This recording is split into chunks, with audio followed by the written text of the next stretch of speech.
Is it Tech? That if they're not in the last weekend or two, then they have to feel like, man, are we going to get back there? Tech would like just to get there. Yeah, I mean, I think Tech, I think K-State, because it would mean that maybe they didn't have the season they thought they would with Avery Johnson. But I go back to Arizona State. As I mentioned at the front end of this interview, like, this is a league of parity, and that's not good for the league. I think the league needs a team to emerge, to become top heavy. Arizona State could be one of those teams. We talked about this after TCU went to the national championship. You need to see some consistency at the top of the conference, because, for a while, this conference was judged by Texas and OU and then how teams performed against Texas and OU. Well, without that litmus test, who's that team?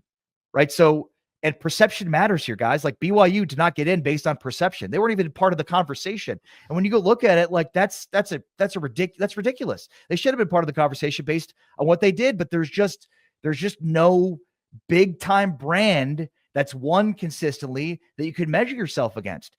Fair, unfair, whatever. Like, that's the reality of the situation. BYU should have been much more a part of the playoff conversation than they actually were, based on the resume, and they weren't because of the state of the Big 12. So the Big 12 desperately needs consistency at the top.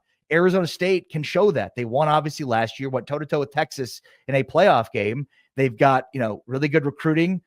Do they have 2 top 10 picks and Tyson and Sam Levitt? Like, I think these are all things that, like, would go a long way into create, some teams that are top heavy in this league for which the rest of the league can judge itself. But yeah, I mean, I go to Arizona State more so than anybody else from a disappointment standpoint, because somebody in this conference needs to emerge to become a consistent winner in it. And obviously Arizona State's the most recent version of that.